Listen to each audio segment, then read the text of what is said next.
विश्व वंदनीय सम्राट बंदी छोड़ सदगुरु श्री कबीर साहब जी, मेरे हृदय मंदिर के आराध्य परम पूज्य सदगुरु श्री मोहन साहब जी, पूजा के योग सभी संत समाज, मैं चरण कमलों में सिर झुका के परिवार बंदी करता हूँ।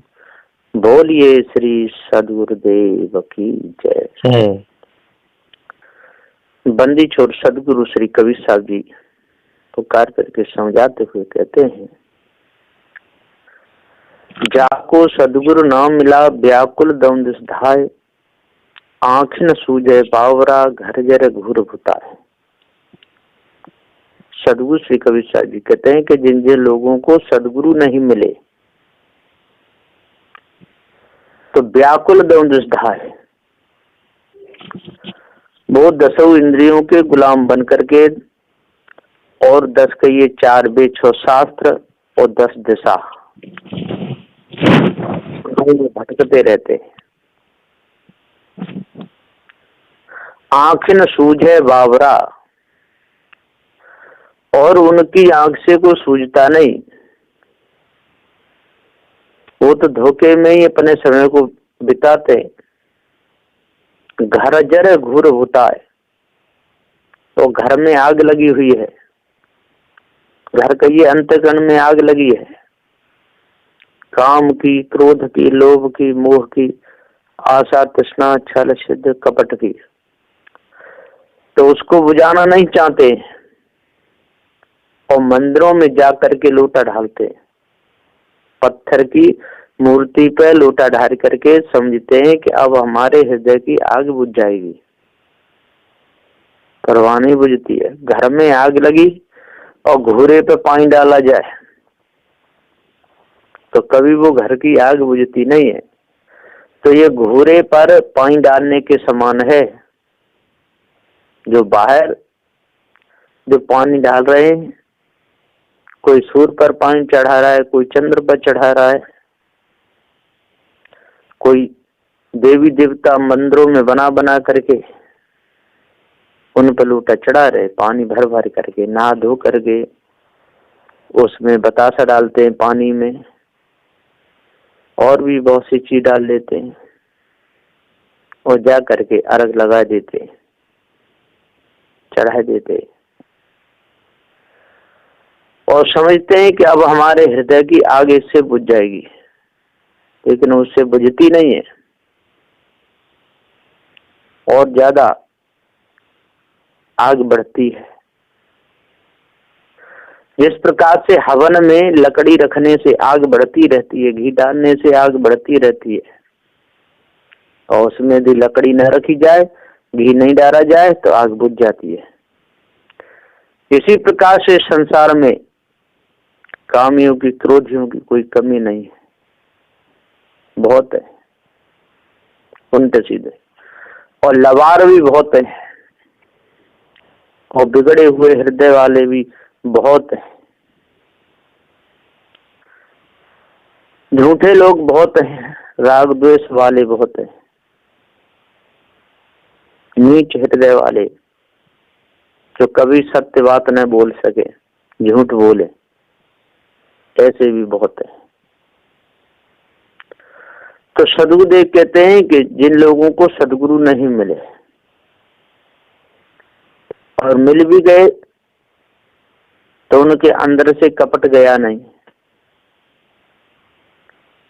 फिर वो महा दुखी होकर के मरते। अति जितना जिसको दुख दिया होगा और जितना छल कपट किया होगा, उतना भी दुख फिर निकलता है, और उसको देख देख करके वो रोते रहते, भारी दुख होता है। और वो दुख सारा शरीर से ही भोगना पड़ता है, और किससे भोगना पड़ेगा? जनैया चेतन जीव है, उस दुख को जानता रहता है। तो जो भी दुख आता है अपने किए हुए कर्म का ही आता है। और जो छली जो मनुष्य होता है, कपटी होता है, उसके अंदर की भी आंख तो खुलती नहीं और बाहर की चरम चक्षु इनसे भी देख करके जो सही न बोल सके तो उसके ऊपर की भी फूट गई और अंदर के तो ढके हैं। तो यहाँ पर सदगुरुदेव कहते हैं कि जिन लोगों को सदगुरु नहीं मिले वो सब कोई मांस खाता है, कोई शराब पीता है, कोई मारता है, काटता है, दूसरों को धोखा देता रहता है। ये सब के सब लवार लोग हैं, पंचक लोग हैं। वंचक वाम के फंदा भारी, तामे भूले जीव अनारी। ये सब के सब भूले हुए, सब के सब वासनाओं के गुलाम, भूले हुए, वेदों के गुलाम, शास्त्रों के गुलाम, पुराणों के गुलाम, सब स्त्री के गुलाम, माया की गुरबा लोगों के गुलाम। ये सब ही सारे संसार में ऐसा ही हो रहा है। जिनको पारक ज्ञान हो जाता है, जड़ चेतन के जो भेद को जो समझ जाते, वो ही इन मायावी गुरबा लोगों के चक्कर से बच पाते हैं, और नहीं तो दिन रात फंसे रहते हैं। और दगाबाज तो दगा करेगा ही करेगा। सुख ने दगाबाज की यारी में कितनों मेल बढ़ाए ले, कितनों मेल बढ़ाए ले, चाहे हंस के बतलाए ले। सुख ने दगाबाज तेरी यारी में कितनों मेल बढ़ाए ले। दगाबाज दगाबाजी करेगा ही करेगा, मौका मिलने पर वो चूकेगा नहीं। इसी प्रकार सदगुरुदेव जी कौआ है। कौआ से कोई कितने भी दोस्ती करे, लेकिन कौआ तो एक दिन बदला चुकाएगा ही चुकाएगा। कौआ तो कौआ है, कौआ आंख फोड़ के खाता है। एक हंस में और कौआ में दोस्ती थी। कौआ और हंस दोनों साथ साथ रहते थे। एक बार हंस से कौआ बोला कि आपके पास रहते रहते बहुत समय हो गया, आज हमारे घर का भोजन पाओ, बहुत सुंदर भोजन है। हंस उड़ के चल दिया और जाके हंस को बैठा दिया, हड्डियों का लगा ढेर।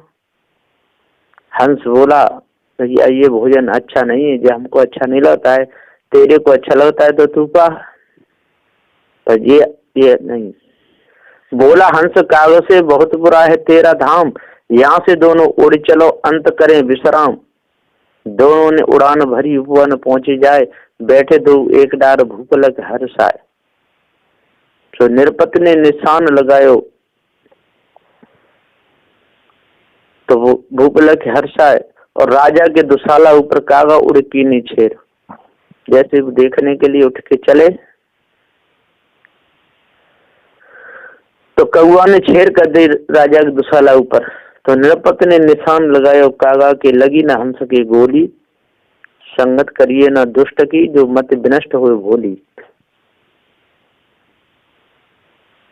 तो दुष्ट कौआ ने उनके ऊपर छेड़ करी और राजा ने निशाना लगाया, तो हंस में लगा, कौआ में नहीं लगा।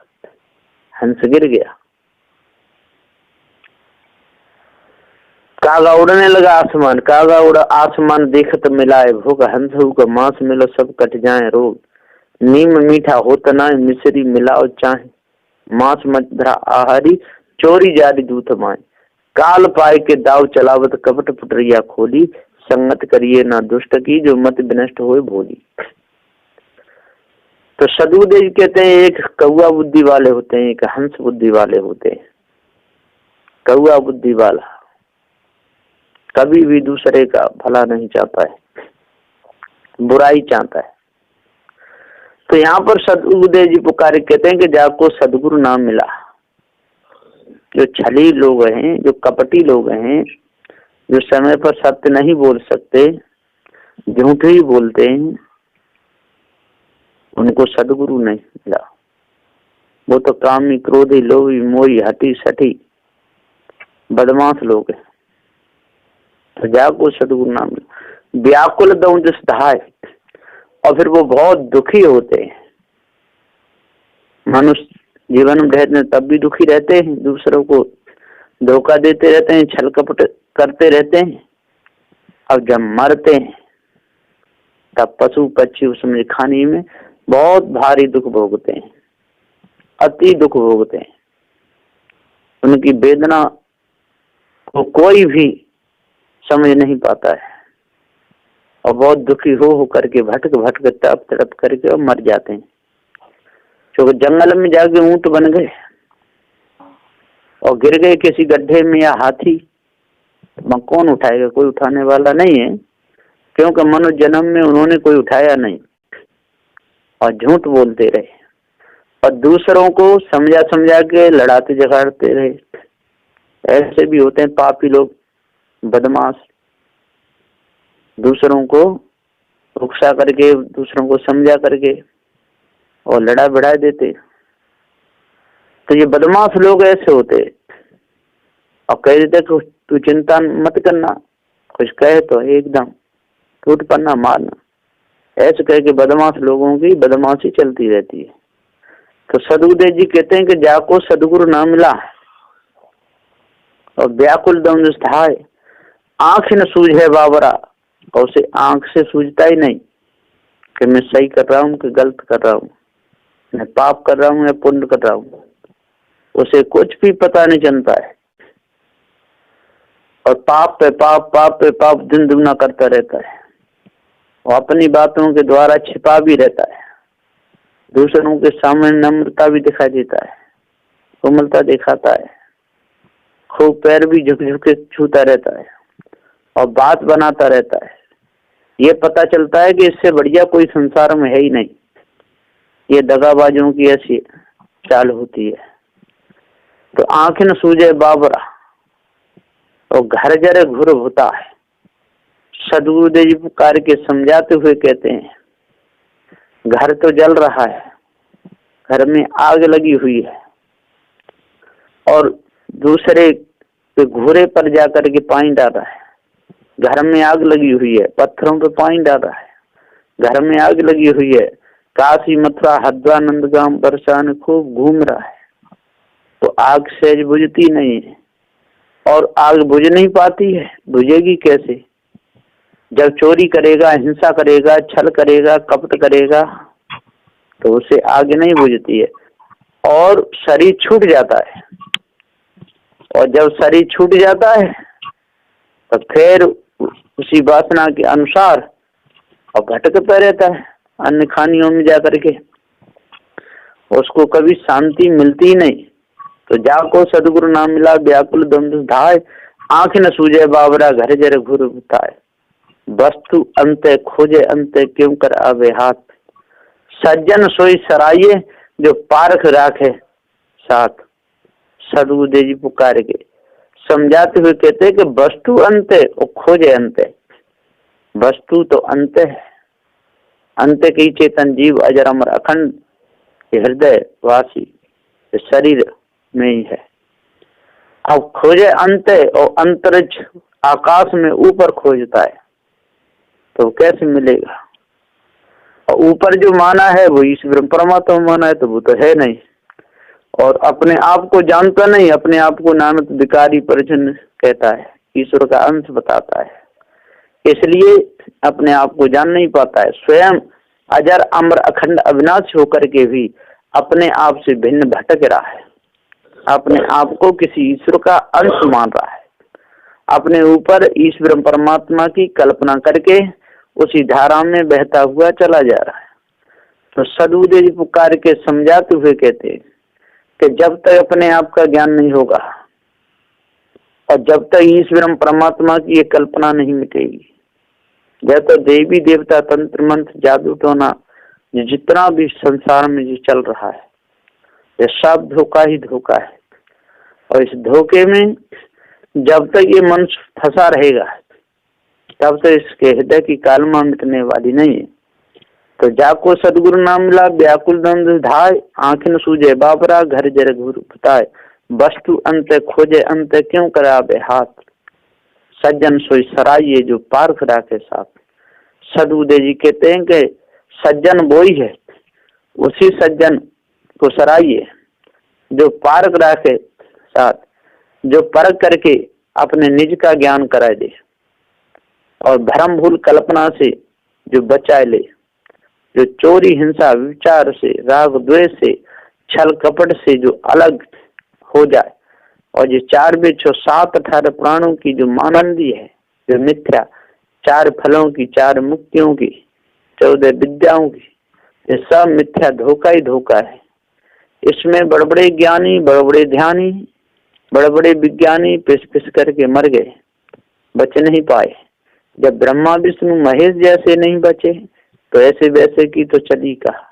तो यहाँ पर सदुदेव जी कहते हैं कि जल्दी से जल्दी अपने आप को जानो और भ्रम भूल कल्पना को अपने अंदर से निकाल दो और सत्य विचारशील दया धैर्य विवेक वैराग गुरु भक्ति, यही 8 महासद्गुण है। और इन महासद्गुणों को जो धारण कर लेगा वही मनुष्य है और जो नहीं कर पाएगा वो पशु है।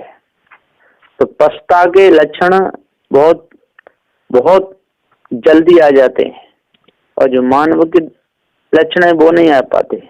पर जो छली कपटी जो लोग हैं वो पशुता को छिपाने के लिए बहुत ज्यादा दूसरों की खूब खुशामद करते हैं और जा करके उनके पास में जा करके मीठी मीठी बात कह करके और उनको बेवकूफ बनाते रहते हैं और वो समझते हैं कि इनसे बढ़िया कोई दुनिया में नहीं है।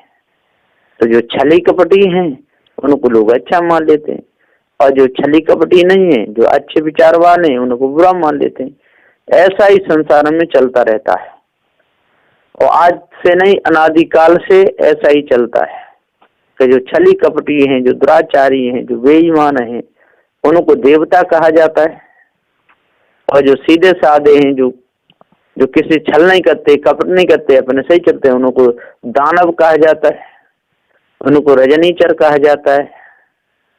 उनको उल्टा सीधा बोल बोल करके और उनका गलत प्रचार कर दिया जाता है और जो उल्टे कर्म करते हैं और उनको बड़ा मान लिया तो उनको कहते हैं, उनकी कहते हैं वो लीला दिखा रहे हैं।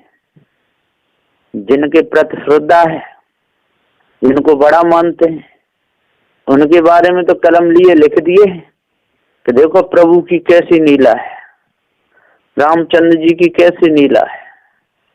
उन्होंने लीला दिखाई, गुरु आज्ञा का पालन किया, शंभू ऋषि का सिर काट दिया, बाली को मार दिया, जिस सब लीला दिखाई, रावण को मार दिया, वृंदा से जाके छल किया, ये सब लीला दिखाई उन्होंने तो। और जब रावण ने कोई काम किया या उसने किया, राजा बलि ने किया, बाली ने किया, तो ये दुष्ट थे, ये मक्कार थे, इनको पाप लगेगा। जिनको देवता कहा गया वो कोई कर्म करें तो उनको पाप नहीं लगेगा, उन्होंने धर्म किया। और इनको दानव कहा गया, उन्होंने यदि कोई काम किया तो उसे पाप लगेगा। इस प्रकार से एक दूसरे को चढ़ाते उतारते इस संसार में लोग चले आ रहे।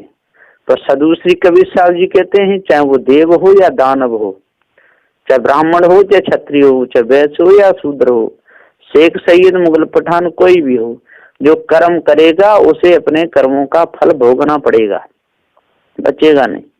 कर्म का फल सबको भोगना पड़ता है, ऐसा कोई दुनिया में नहीं है कि उसे कर्म का फल ना भोगना पड़े।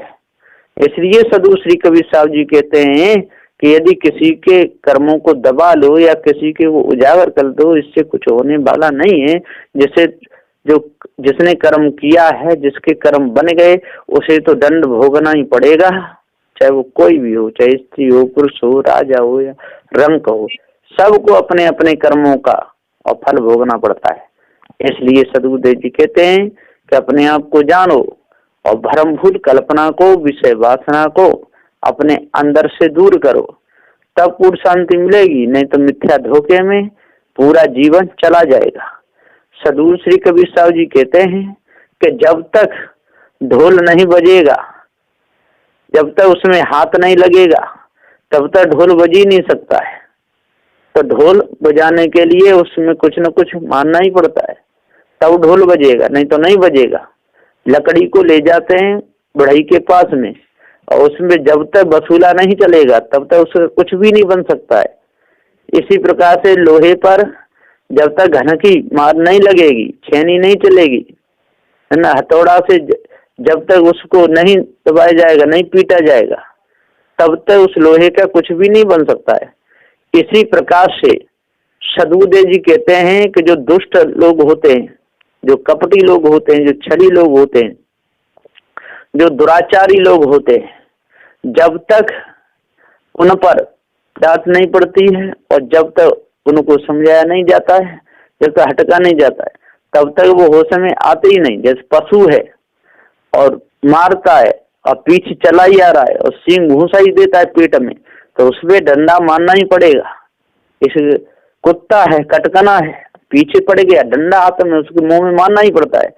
इसी प्रकार से जो पागल होते हैं, जो उनते कर्म करते हैं, जो इनकी बुद्धि काम नहीं करती है, उनको भी पीटना ही पड़ता है। बिना पीटे वो होश में आ ही नहीं सकते। तो यहाँ पर सदगुरु श्री कबीर साहब जी का कहना है कि जब तक हम अपना बचाव, एक तो अपना बचाव ज्ञान बोध विचार के द्वारा करना पड़ता है। जो मनुष्यों से, जो मनुष्य बुद्धि वाले हैं, जो अच्छे हैं, उनसे तो ज्ञान बोध विचार से काम चल जाता है, वो समझाने से समझ जाते हैं। और जो पशु बुद्धि वाले हैं, उनके लिए तो डंडा ही काम देता है। इसी प्रकार से पाकिस्तान के बॉर्डर पर या चीन के बॉर्डर पर, वहां पर वेद शास्त्र रख लिए जाएं और ज्ञान की चर्चा, कथा, भागवत से यदि काम चला जाए तो वहां चलेगा ही नहीं। वहां तो दोनों तरफ से हथियार ही उठाने पड़ेंगे और तभी वहां काम चलेगा। और यहाँ पर सज्जन लोग बैठे हैं, सत्संगी लोग हैं, सब तरह के बढ़िया लोग हैं, जो समझदार हैं, वहां पर बोध विचार से, ज्ञान से काम चलता है ना।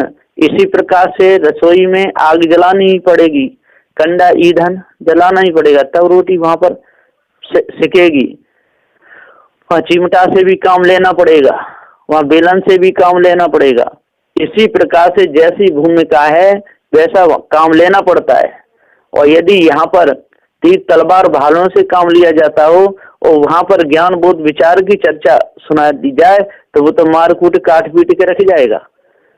तो जहाँ तीर तलवार भालों की जरूरत पड़ती है वहां पर तीर तलवार भालों से ही काम लेना पड़ता है। और जहाँ पर चौक चिमटा बेलन चक्का से काम लेना पड़ता है, वहां पर उसी से काम लेना पड़ेगा। और यहाँ ज्ञान बोध विचार से काम लिया जाता है, वहां पर ज्ञान बोध विचार से काम लेना पड़ता है। तो मूर्खों के सामने ज्ञान बोध विचार नहीं चलता है, वहां तो डंडा रखना ही पड़ेगा। जो कट्टर कुत्ता है या कोई पशु है उसके लिए ही डंडे रखने पड़ते हैं। और सीधा साधा जो पशु है, ठीक ठाक है, वो तो ऊपर हाथ फिरा दो पास में आ जाए तो कोई बात नहीं है। तो यहाँ पर सदगुरु श्री कबीर साहब जी कहते हैं कि जाग को सदगुरु मान मिला, व्याकुल दंड सुधाए, आंखें न सूझे बाबरा, घर जर घूर भुताए, वस्तु अंत खोजे अंत, क्यों करा आवे हाथ, सज्जन सोई सराइये जो पार करा के हाथ। इसलिए जो सज्जन वही है, वही सीधा, वही विचारमान, वही ज्ञानी है जो पार करा के साथ। इसलिए अपने आप को जानो और भ्रमभूल कल्पना को, विषय वासना को दूर करो, तब पूर्ण शांति मिलेगी। नहीं तो मिथ्या धोखे